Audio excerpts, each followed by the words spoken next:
날씨가 쌀쌀해지면 우리 또 길거리에 그 먹거리들이 등장하죠. 호빵도 나오고 오뎅도 나오고 호떡도 나오고요. 붕어빵도 나오고 그렇습니다. 오늘 그 붕어빵 한 개라는 그 김향희 님이 쓴 짧은 글을 제가 좀 요약해서 한번 소개해 드리려고 합니다. 한 어린아이가 붕어빵을 사가고 오다가 넘어졌습니다. 그래서 붕어빵 하나가 봉지 바깥으로 툭 튀어나왔죠. 흙이 묻었잖아. 그리고 주술 생각하지 않고 내던지고 그냥 집 안으로 그냥 들어갔습니다. 도둑고양이가 반찬 찌꺼기를 훔쳐먹고 오다가 붕어빵을 발견했습니다. 길바닥에 웬 붕어냐, 수지 맞았네. 그러면서 먹다가 맛이 어떤가 딱 한 입만 먹어보고 숨겨둬야겠다. 그리고 한 입만 먹고 풀 덤불에 숨겨두었습니다. 등이 굽고 털이 듬성듬성 빠진 늙은 쥐가 먹이를 찾다가 그 붕어빵을 발견을 했습니다. 오래 살다 보니 별일도 다 있네. 이게 꿈이냐 생시냐. 허겁지겁 빵을 먹다가 불현듯 생각 하나가 떠올랐습니다. 오늘만 행복하지 말고 내일도 행복해야지. 그래서 먹다 남은 꼬리를 그 풀 덤불 속에 남겨놓고 또 사라졌습니다. 다음날 아침 참새가 그 풀 덤불 속에서 풀씨를 쪼아 먹다가 붕어빵 꼬리를 발견했습니다. 이게 뭐야? 그러면서 이 나무 저 나무 돌아다니면서 친구들을 다 불러 모았습니다. 그래서 모든 참새 친구들이 다 그 붕어빵 꼬리를 다 쪼아 먹고 배불러 왔습니다. 참새 형제들이 쪼아 먹고 흘린 부스러기들을 개미들이 발견을 했습니다. 다 같이 모여서 붕어빵 부스러기를 집으로 나르느라 들락날락 아주 바빴습니다. 한낮이 되자 길 옆에 붙여놓았던 눈들이 녹아내리기 시작했습니다. 개미가 미처 나르지 못했던 붕어빵 부스러기들이 눈 녹은 물에 쓸려서 땅속으로 들어갔습니다. 그래서 바싹 마른 풀 덤불을 적셔주는 귀한 양식이 되었다는 것입니다. 붕어빵 한 개가 얼마나 많은 기쁨을 나누었는가를 보여주는 그런 짧은 이야기입니다. 우리가 의지를 가지고 나눌 수 있으면 많은 사람들과 더불어 기쁨을 누릴 수 있는 엄청난 일을 해낼 수 있는 것입니다. 다 누리고 싶고 다 갖고 싶은 마음들은 누구나 있습니다. 그러나 다 누리지 말고 다 갖지 말고 조금씩만 우리가 나눌 수 있다면 기쁨이 몇십 배, 몇백 배가 되어지고 기뻐할 수 있는 사람들이 더욱더 많아질 수 있는 것입니다. 더불어 산다는 것은 신앙인에게 있어서 중요한 생각이고 필요한 삶의 태도입니다. 왜냐하면 예수님께서 그렇게 가르치셨고 그렇게 삶의 모범을 보여주셨기 때문에 그렇습니다. 그래서 우리가 많은 것을 가지고 있지는 않지만 따뜻한 주의 마음을 가지고 조금씩 조금씩 나눌 수 있으면 이 세상에 기뻐하는 사람들이 많아진다는 것입니다. 우리 성탄의 절기에 작은 나눔을 통해서 더불어 사는 기쁨을 많은 사람들에게 선물하는 멋지고 행복한 성도들 되시기를 주님의 이름으로 축복합니다. 하나님이 어떤 분이신가를 완벽하게 알 수는 없습니다. 하나님은 무한하신 존재이고 우리는 유한한 존재이기 때문에 그렇습니다. 그러나 하나님께서는 하나님을 알 수 있도록 많은 것들을 배려해 주셨습니다. 완벽하게 완전하게 알 수는 없지만 충분하게 알 수 있을 정도로 다 배려를 해 놓으셨습니다. 하나님께서 우리에게 하나님을 알 수 있도록 사용하신 그 방법이 계시라는 것입니다. 계시. 그 계시 중에 대표적인 것이 성경입니다. 그러니까 우리가 성경을 읽으면 하나님이 어떤 존재이고 어떤 생각을 가지고 계시고 우리를 향해 어떤 마음을 갖고 계시고 어떤 일을 하셨고 어떤 것들을 계획하신가를 다 알 수 있습니다. 완벽하게 알 수 없습니다.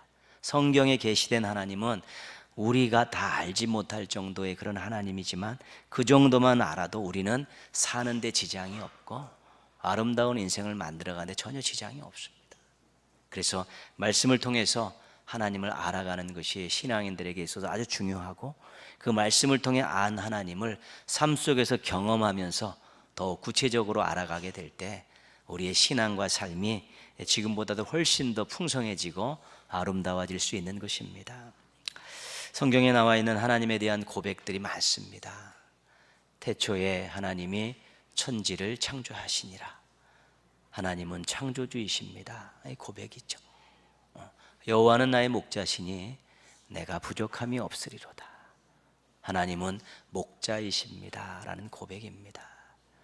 왕이신 하나님, 내가 주를 높이고 영원토록 찬송하리이다. 하나님은 왕이십니다. 근데 그것이 하나님 전부를 알려주지 않습니다. 하나님은 주권을 갖고 계신 분입니다. 하나님은 인도하시는 분입니다. 하나님은 통치하시는 분입니다. 그런 한 부분을 가르쳐주는 고백이 되는 것입니다. 이외에도 많은 고백들이 말씀으로, 비유로, 상징으로 기록이 되어 있습니다. 오늘 말씀 속에 또 하나님에 대한 한 가지 고백이 있습니다. 우리 8절 말씀 맨 뒷부분에 보시면요, 하나님에 대한 고백이 하나 나와 있습니다. 이는 같이 읽겠습니다. 하나님은 사랑이심이라. 그죠? 하나님은 사랑이심이라. 우리가 이런 문구는 많이 봤습니다. 하나님께서 당신을 사랑하십니다. 사랑하십니다, 사랑한다, 이 동사로 된 것들은 우리가 많이 봤는데요, 하나님은 사랑이다 이렇게 명사화 시켜버리니까 이것이 무슨 뜻인지 잘 분별하기가 헷갈릴 때가 있는 것입니다. 이것은 하나님의 속성을 이야기하는 것입니다. 하나님께서 가지고 계신 그 누구도 분리할 수 없는, 사라지지 않는 그 성품입니다. 그래서 하나님의 생각에는, 하나님의 말씀에는, 하나님의 행동에는 다 사랑이 묻어나게 되어 있습니다. 하나님 속성 자체가 사랑이시기 때문에요. 그 생각 자체가, 그 말씀 자체가, 그 행동 자체에 그 속에 하나님의 사랑이 다 담겨져 있다는 것입니다. 그런 의미에서 하나님은 사랑이심이라 그렇게 고백하는 것입니다. 오늘 말씀을 한번 쭉 살펴보려고 합니다. 9절 말씀 보시면요, 하나님의 사랑이 우리에게 이렇게 나타난 바 되었으니, 하나님의 사랑이 우리에게 나타나서 우리가 알 수 있게 한 사건이 있었다는 것입니다.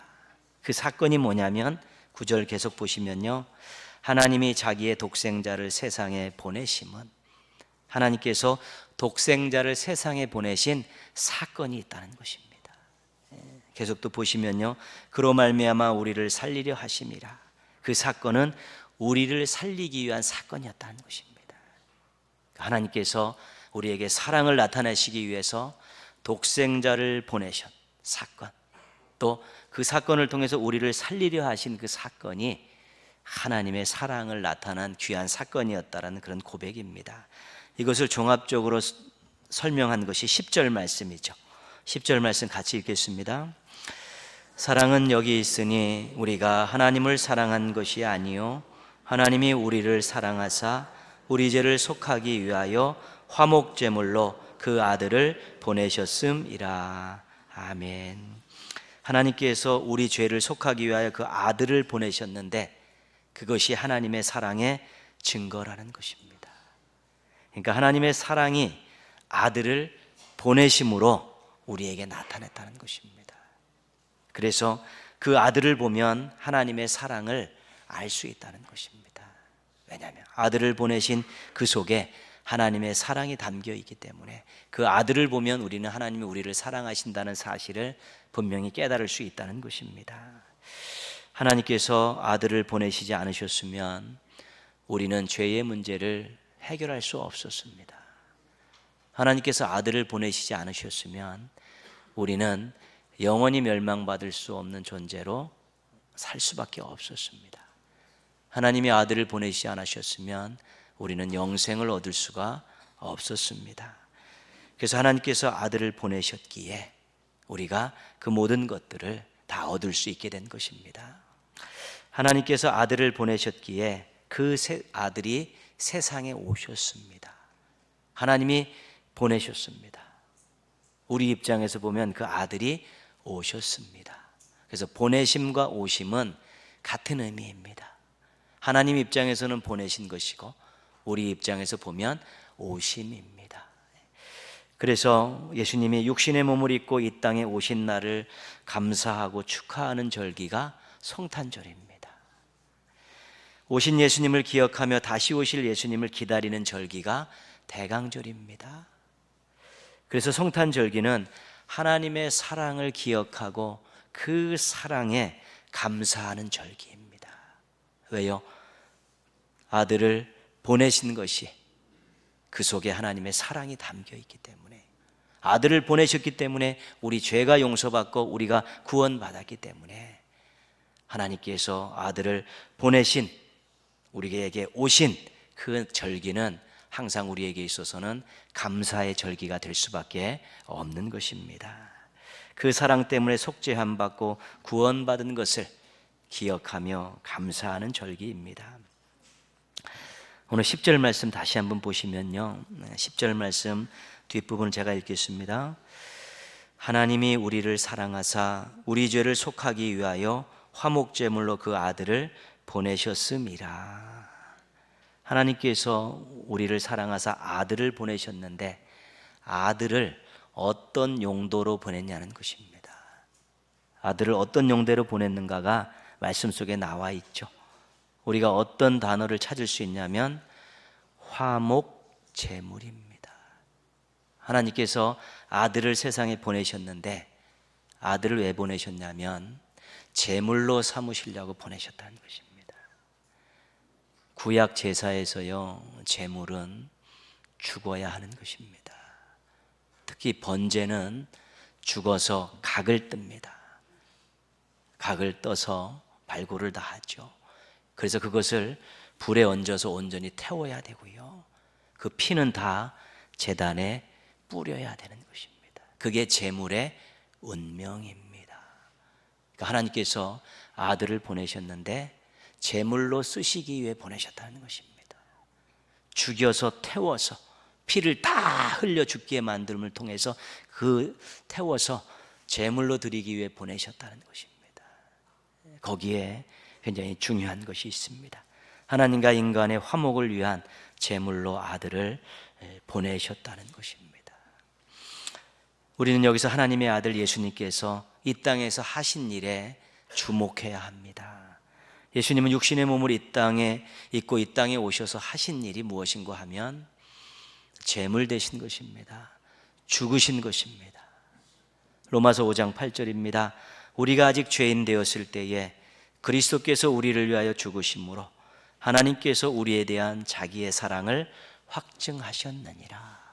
아들 되신 예수님께서 이 땅에서 오셔서 죽으심이 하나님의 사랑의 증거라는 것입니다. 예수님의 죽으심으로 하나님의 사랑이 우리에게 전달되었다는 것입니다. 예수님이 육신의 몸을 입고 죽으러 오신 날을 기억하고 맞이하는 절기가 성탄절입니다. 실은요, 우리가 기쁘다 구주 오셨네 라고 성탄절을 맞이하지만 예수님이 왜 오셨냐면 제물 돼서 오셨습니다. 죽으러 오신 것입니다. 우리는 기쁨이지만 실은 하나님의 입장에서 보면 자기 희생입니다. 엄청난 희생을 감수하시며 보내신데 우리는 그 오심이 우리에게 기쁨이 된 것입니다. 구원받았기 때문에 그렇습니다. 그래서 한 번 더 생각하실 것은 예수님의 오심이 정말 우리에게 기쁨이 되는데 죽으러 오셨다는 것을 한 번만 더 기억한다면 우리가 성탄절기를 정말 의미 있게 감사하면서 잘 보낼 수 있게 되는 것입니다.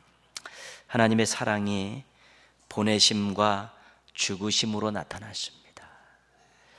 아들을 보내셨고 아들은 죽으셨습니다. 하나님은 사랑하는 마음으로 아들을 보내셨습니다. 예수님은 사랑하는 마음으로 십자가의 제물이 되셔서 죽으셨습니다. 죄인들의 죄를 구속하기 위해서, 죽을 수밖에 없는 인생들을 살리기 위해서 그렇게 하신 것입니다. 그래서 우리의 죄가 해결되었습니까? 해결됐습니다. 죄 용서를 받았습니다. 그래서 우리의 죽음의 문제가 해결되었습니까? 예, 해결되었습니다. 부활의 소망을 가지고 살게 되었습니다.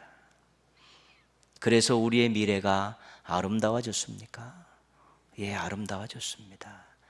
하늘 소망을 가지고 살게 되었기 때문에 그렇습니다. 하나님의 아들을 보내심과 예수님의 십자가에서 죽으심이 하나님의 사랑의 증거입니다. 근데 그것이 왜 증거가 되냐면 그 보내심과 죽으심이 우리의 죄를 해결해 주셨고요, 우리의 죽음의 문제를 해결해 주셨고요, 우리의 미래의 문제를 해결해 주셨기에, 사랑이 아니고는, 우리를 사랑하지 않고는 그 엄청난 보내심과 죽으심이라는 대가를 치르실 수 없었던 것입니다. 보내심과 죽으심은 사랑이 아니고는 설명할 수 없는 것입니다. 우리가 조금만 사랑해도 선물 포장해서 주고요, 또 좋은 일 있으면 같이 선물 주면서 막 축하해주고 그러지 않습니까? 그들의 유익을 위해서 우리가 응원하고 격려하고 기도하고 때로는 무언가를 주면서 또 잘해볼 것을 격려하고 그러지 않습니까? 그 사랑에서 나오는 것인데, 그 귀한 아들을 보내셨습니다. 또 십자가의 제물로 죽으셨습니다. 누구를 위해서요? 우리를 위해서. 그것이 하나님이 우리를 사랑하지 않고는, 예수님이 우리를 사랑하시지 않고는 설명할 수 없는 일입니다. 사랑하지 않는데 그 귀한 것을 아낌없이 주실 수 없습니다. 보내실 수 없고 십자가에 걸을 수 없는 것입니다. 하나님의 보내심과 예수님의 죽으심이 우리에게 엄청난 선물을 안겨주신 것입니다. 최고의 선물을 안겨주신 것이고요, 돈으로 환산할 수 없는 그런 선물을 안겨주신 것입니다. 우리가 감사하면서 다시 한번 꼭 짚고 넘어갈 것이 있는데요, 하나님께 있어서 보내주신 아들은 정말 귀한 존재입니다. 예수님께서 십자가에서 생명으로 주신 그 생명은 너무나 귀하고 가치 있는 것입니다. 이 귀하고 가치 있는 것을 자발적으로 주저없이 아낌없이 우리들에게 보내셨고 우리를 위해 십자가에 던지신 것입니다. 우리를 위해서 보내셨고 우리를 위해서 죽으셨습니다. 보내심과 죽으심의 가장 큰 혜택을 본 우리들은 무언가 아름다운 고백과 또 귀한 삶의 모습을 가지고 보답하며 살아야 되지 않겠습니까? 엄청난 선물을 받았는데, 인생 최고의 선물을 보내심과 죽으심으로 받았는데 무언가 우리들도 반응할 수 있어야 되지 않겠습니까? 감사의 반응, 은혜에 보답하고자 반응, 또 뜻대로 살고자 하는 그런 반응들이 있는 것이 정상이고 당연한 것입니다. 한 가지 우리가 가져야 될 반응은요, 예수님의 가치를 인정해 드려야 되는 것입니다. 최고이십니다. 최고이십니다. 그 무엇과도 바꿀 수 없는 최고이십니다라는 그런 아름다운 고백을, 아름다운 신앙의 모습들을 우리가 보여드릴 수 있어야 되는 것이죠. 왜요? 가장 귀한 것을 주셨기에 가장 귀한 주신 최고이십니다라는 그런 고백은 필요한 것입니다. 조지 쉐어라는 복음성가 가수의 간증입니다. 오래전에 한번 말씀드렸던 내용인데요, 보험에서 일하던 이분이 라디오 공개 방송에서 노래를 할 수 있는 기회를 얻었습니다. 근데 그 노래가 너무나 좋아가지고 사람들이 그에게 막 박수갈채를 보내고 막 칭찬을 막 해댔습니다. 갑자기 유명 스타가 되셨고 여러 방송사에서 계약하자고 제의가 계속 들어왔습니다. 앞으로 그의 인생은 출세와 돈이 보장된 스타의 길을 걷게 된 것입니다. 그럼에도 불구하고 그의 마음에 왠지 기쁨보다는 두려움이 앞섰습니다.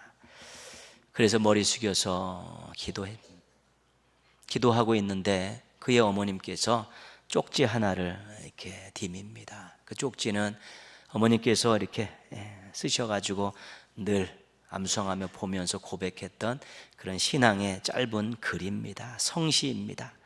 이 어머니의 이름이 이제 밀러죠. 밀러 부인인데요. 그가 그 성시를, 어머님이 준 성시를 읽다가 감격해서 뜨거운 눈물을 흘립니다. 그리고 그 성시를 읽으면서 어떤 멜로디가 떠올라서 그것을 멜로디화 시켰죠. 그래서 하나의 곡을 만들었습니다. 그 곡이 우리 찬송가에 들어와 있습니다. 우리가 마지막으로 부를 찬송 94장입니다. 아들이 작곡하고 엄마가 작시한 그런 찬양입니다. 주 예수보다 더 귀한 것은 없네. 이 세상 부귀와 바꿀 수 없네. 영죽을 내 대신 돌아가신 그 놀라운 사랑 잊지 못해. 세상 즐거움 다 버리고 세상 자랑 다 버렸네. 주 예수보다 더 귀한 것은 없네. 예수밖에는 없네. 이분이 네덜란드 암스테르담에서 이 찬양을 불렀습니다. 그때 사람들이 일어나서 기립박수를 치면서 좋아했고 같이 감동을 받았습니다. 박수가 끝난 후에 그가 남긴 한마디는 모든 사람들을 숙연하게 했습니다. 감사합니다. 그러나 나는 여러분이 주신 박수갈채와 그리스도를 바꾸지 않겠습니다. 박수갈채를 받으면 명성과 부를 얻을 수 있습니다. 그러나 그 고백 속에 담겨있는 자신을 위해 생명을 주신 예수님과 그 박수갈채와 바꾸지 않겠다는 것입니다. 요즘에 신앙과 자신의 욕망을 바꾸는 사람들이 얼마나 많은지 모릅니다. 신앙과 꿈이라는 이름하에 신앙을 헌신짝처럼 생각하는 사람이 얼마나 많은지 모르고요. 자신의 인생에 예수 그리스도가 하찮은 존재로 전락시키는 신앙인들이 얼마나 많은지 모릅니다. 하나님의 보내심과 예수님의 죽으심으로 구원받았다고 고백하고 하나님을 아버지로 부르며 살고 하늘 소망을 가지고 있는 사람들은 그래서는 안 되는 것입니다. 여러분에게 예수님은 최고의 가치입니까? 여러분에게 예수님은 최고의 가치입니까? 두 번째로 우리가 드려야 될 반응은 하나님의 뜻과 예수님의 말씀을 따르는 것입니다. 오늘 11절 말씀 같이 읽겠습니다. 사랑하는 자들아, 하나님이 이같이 우리를 사랑하셨은즉 우리도 서로 사랑하는 것이 마땅하도다. 아멘. 요한복음 13장 24절에 예수님께서 이렇게 말씀하십니다. 새 계명을 너희에게 주노니 서로 사랑하라. 보내심으로 우리를 사랑하신 하나님께서 우리가 사랑하며 살기를 원하십니다. 죽으심으로 우리를 사랑하신 예수님께서 사랑하라고 말씀하셨습니다. 그래서 우리 사랑하며 살아야 되는 것입니다. 사랑하며 살 때 우리를 위해서 아들을 보내시고 우리를 위해 십자가에 죽으신 예수님의 그 엄청난 은혜에 보답하는 삶을 살 수 있는 것입니다.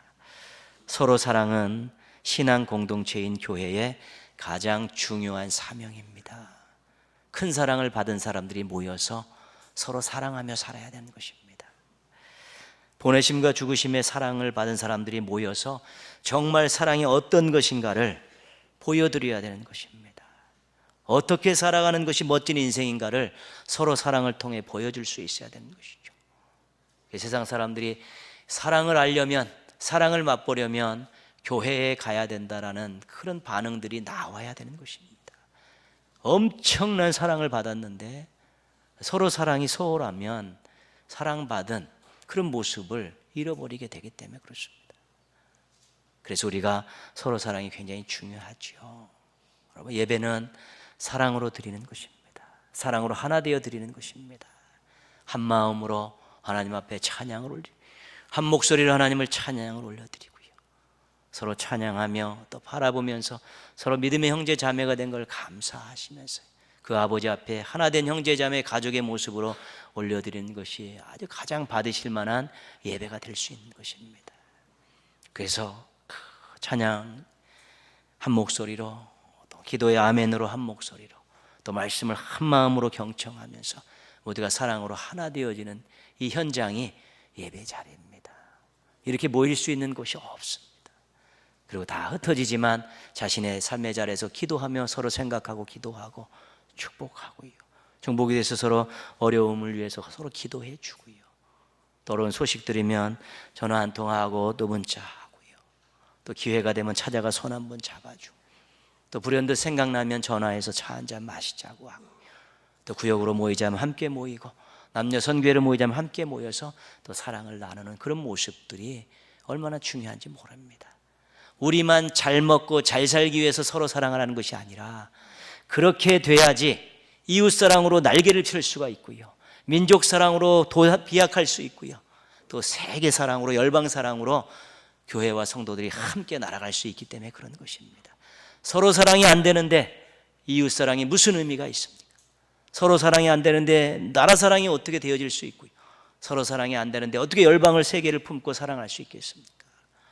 서로 사랑의 힘을 교회 울타리를 넘어서 이웃사랑으로 계속 확장해 나가면서 민족의 어려움을 안고 함께 기도하면서 자신의 삶의 자리에서 나라의 한 모퉁이를 책임진다는 마음으로 정직하게 열정적으로 사랑하면서 그렇게 살아가고요, 선교사를 보낸 선교사님들에서 기도하고 또 물질을 보내고, 우리가 또 기도 제목들을 가지고 끊임없이 협력하면서 그렇게 사랑의 온도를 높여가고 사랑의 대상들을 확장해 나가게 될 때, 정말 우리가 보내심과 죽으심에 사랑받은 자로서 모여서 서로 사랑하고 그 사랑을 막 교회 바깥으로 흘려보내는 역사가 있을 때, 우리가 하나님의 사랑에 보답하는 인생으로, 보답하는 가정으로, 보답하는 교회로 살아갈 수 있게 되는 것입니다. 지금도 우리가 사랑의 배달들을 하고 있습니다. 무관심하지 마시고요, 기도해 주시고, 또 좋은 것들로 같이 나누자고 또 협력해 주시고, 또 시간 되면 오셔서 땀 흘려서 같이 배달하시고, 그 다음에 계속해서 선교사님을 위해서 또 복음 전파를 위해서 끊임없이 함께 협력하면서 우리의 서로 사랑이 계속해서 흘러갈 수 있도록, 열방을 향해, 세계를 향해 흘러갈 수 있도록 끊임없이 샘솟는 사랑의 샘을 만들어가게 될 때, 우리가 하나님의 은혜에 조금이나마 보답하며 살아가는 행복한 성도들이 될 수 있는 것입니다. 여러분은 사랑하며 살고 있습니까? 여러분은 사랑하며 살고 있습니까? 대상과 영역을 조금씩 넓혀 가십시오. 가정 안에서 끝나는 사랑은 의미가 없습니다. 교회 안에서 끝나는 사랑은 의미가 없습니다. 자꾸 흘려보낼 때 우리가 정말 하나님을 사랑을 받은 자처럼 살아갈 수 있게 되는 것입니다.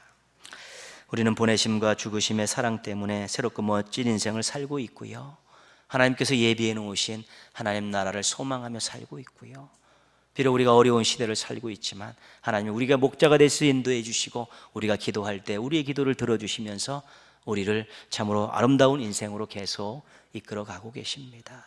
이 귀한 고백과 감격을 가지고요, 예수님 최고의 가치로 여기시고 사랑의 온도를 높이시고 대상들을 또 지경을 넓히셔서 사랑받은 자처럼 멋지게 사셔서 하나님께 기쁨을 안겨드리고 많은 사람들에게 따뜻한 마음을 선물하는 우리 행복하고 멋지고 아름다운 성도들 되시기를 주님의 이름으로 축원합니다. 아멘.